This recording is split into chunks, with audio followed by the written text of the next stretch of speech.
G'day guys, welcome to Rumble's Fish Room. So on today's vlog, we're moving our the free swimmers, 1 week old free swimmers to the 8 foot.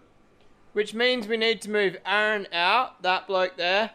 I'm still a bit torn up on where to put him.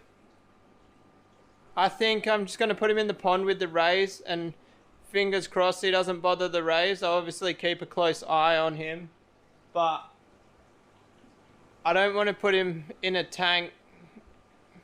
The 3 tanks that I've got dedicated to flowerhorns currently are busy and taken, and we're not dedicating any more tanks to flowerhorns because I've set myself that rule, and I don't want to get rid of any of my Africans and have flowerhorns take over the whole room.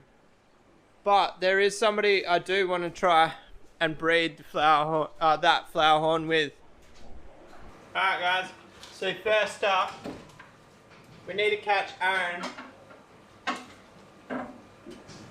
which might be a mission in itself, but it might also not be too bad. I've got a pretty big net, very limited room, but just swing the net around. Alright, we got him. That was actually way easier than I was expecting. Alright, so he's going to go in here.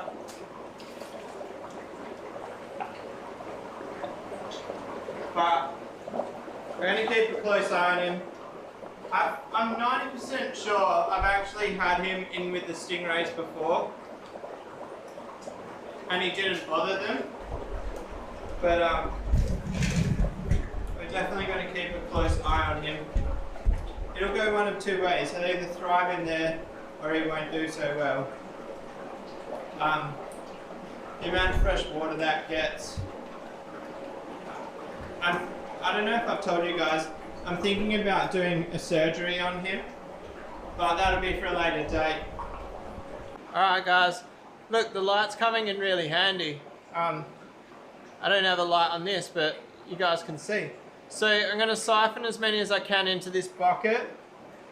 I think I'm going to put like 10 litres in this bucket, and then I'm going to use the other 10 litres to acclimatise the fish because they're so young. I want to acclimatise them before I put them in the new tank. So we're going to catch these guys first up. I won't bore you with the details, I'll just catch them and then show you. Alright guys, check this out. Look how many fry are in this tub. That's insane. I'm pretty sure there's 1,000 there, at a guess. It's well over 600, or at least, anyway. So now, we need to put them in. I'm going to acclimatise them, guys. I'm going to check temps and that. I'll have a feel, see if the temps feel similar. Alright guys, sorry about the noise. We've got the water coming in, and I'm taking the water from the water change system instead of out of the tap because that water there is aged, so we know there's no chlorine in it. I've got a 4mm line in the tank running down to the bucket, so that's siphoning. And basically, I actually need to put something on that return there. So fish are acclimatised and ready to go in. In the meantime, I was messing around with the filter and I've built an absolute abomination. It's the strangest looking thing you've ever seen. We've got a double sponge filter, which I really want to turn this into a triple or a quadruple, just for the shits and giggles. And then we've got a lift pipe, an elbow, and then I actually wanted to put a piece of straight pipe there, but I couldn't find any. So I had this old bell siphon thing laying around, and that just got jammed in the end. None of it's glued, none of it's matching size. We've got like little offcuts of PVC, like spacing it out. But we're just going to throw that in. And it's that heavy that it just fell off.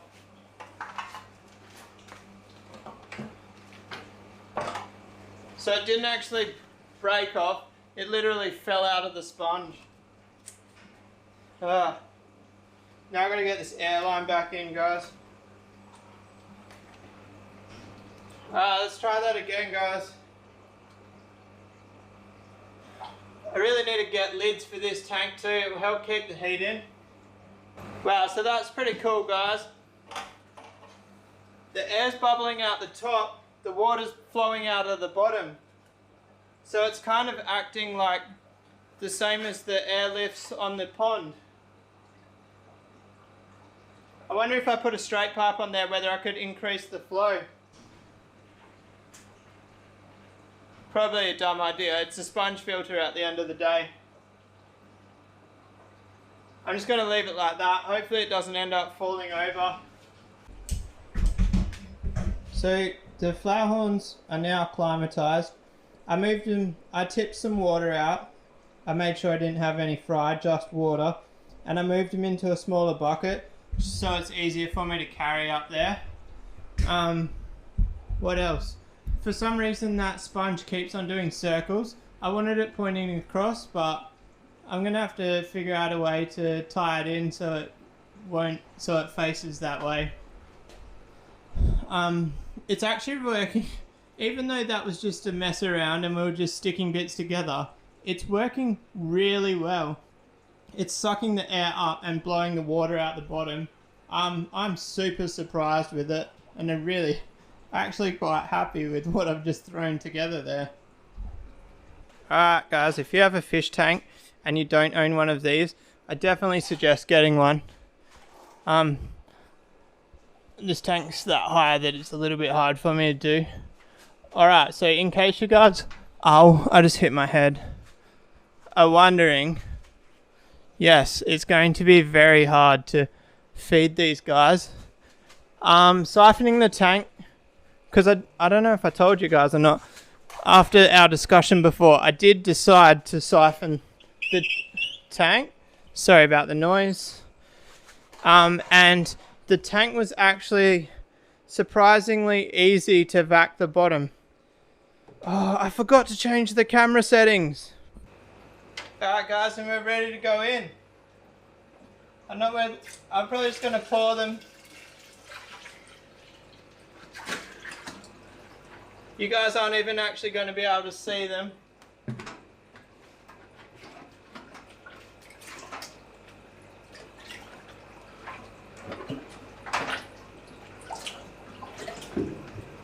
But they're in.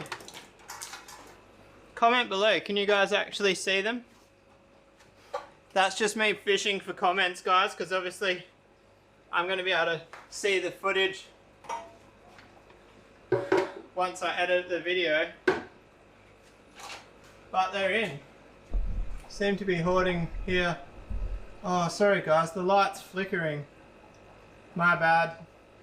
It's so annoying trying to get the camera settings right with the hertz and stuff. I do have it set up so you don't have flickering, but every time I turn the camera off and back on, it reverts back to default settings, which is kind of annoying.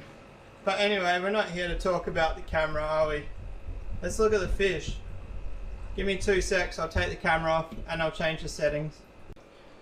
Alright, no flickering. Please, don't flicker. Thank you. I'm really sorry guys. I'm not a camera person.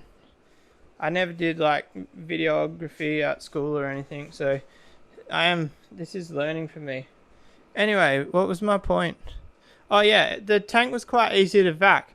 Now in saying that, it's going to be really hard to vac now because we've got little miniature fry in there, and obviously vacuuming is going to suck all these up. So we're probably not going to be able to vac this tank for, I would say, at least a month, maybe even longer. But these fry are cool.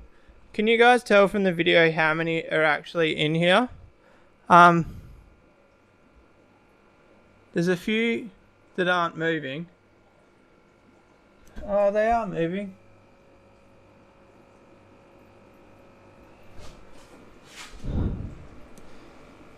There's a few dead ones, but like they've got a little bit of fungus on them, so they don't look dead as in we've just killed them. They look dead as in they probably died off in that tub, which is one of the main reasons I wanted to get them into the 8 foot. Is in in that little tub when there's 1,000 fry in there. Last time the tub crashed, and that's a huge drama. Crashing tub means dead fish. So this batch here is actually the last batch. There was that batch was the same size as this, and by the time they hit 1 centimeter, probably like double that size, maybe a little bit more, they were down to probably less than 50% alive, and that's one of the main reasons I wanted to get them out of that tub as quick as possible. Obviously this early, you're always going to get the strugglers. You guys probably can't see in the video. If you can, that means my camera is pretty sick. There's like a couple, there's one there swimming upside down doing circles. I think that's just part of breeding flowerhorns. You're always going to, I think it's, the batches are so huge, but the success rate is a lot lower than Africans, if that makes sense. If you're a regular flowerhorn breeder, correct me if I'm wrong, but I'm sticking to that theory, so that way I don't feel bad when I see dead ones. But obviously once these guys, I never get dead ones. There, hang on, hold up, we got a light. Whoa, boom, check that out.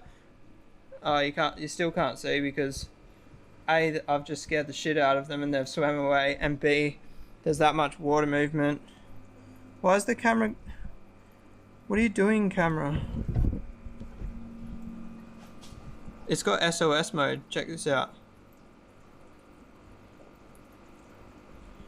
If you want to scare the shit out of your fish, put your LED in SOS mode.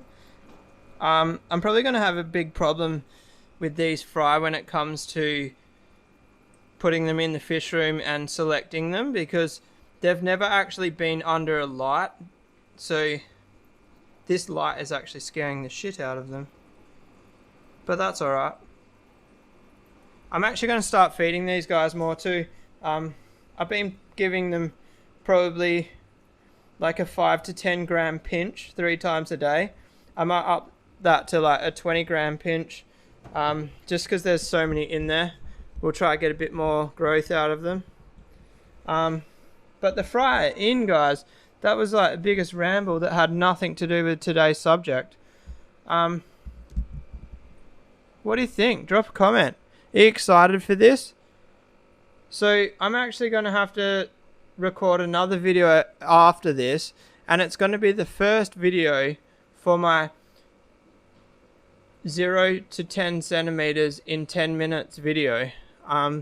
Seen a lot of YouTubers making videos of car builds, and they're building their car in 10 minutes. Well, I'm going to grow my fish in 10 minutes. I don't know if the water depth affects them. Like, they're over 2.5 foot underwater now, 800 millimeters. So that's, is that 2 foot 7 inches? 2 foot 8 inches? At a guess, guys, that's 100% a guess. But I don't know if the drop in pressure will actually affect them. I'm pretty sure it'll only be, it's like 1 to 2 psi at the bottom of this tank. I used to work out my water pressures quite a bit when I was learning to build the airlifts, because you actually had to work out what size air pump and what pressure the air pump is to get the water down like 6 foot, etc. Whoa, guys, that was just another sidetrack. That sidetrack was bigger than the last one. Alright, the fry in, so that means we can finish this video. Alright guys, sorry if I seem like a space cadet this week. I really am. I'm finding it so hard to get back into work and vlog and life. It's like 7 o'clock at night now. I should really be inside, but I'm not. I'm out here making this video because that's what I love doing. Don't feel guilty in any way. I'm not saying that I don't want to make the videos. I love making the videos. I just want to quit my job.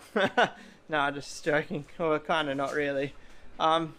Anyway, if you like this video, guys, give it a thumbs up. If you're excited to see these fish grow, drop a comment telling me that you're excited about it, and I'll make sure I include this more than my regular fry grow outs, if that makes sense. Did I say thumbs up already? I think I did. Subscribe if you're not subscribed. Press that red button. That's what I need.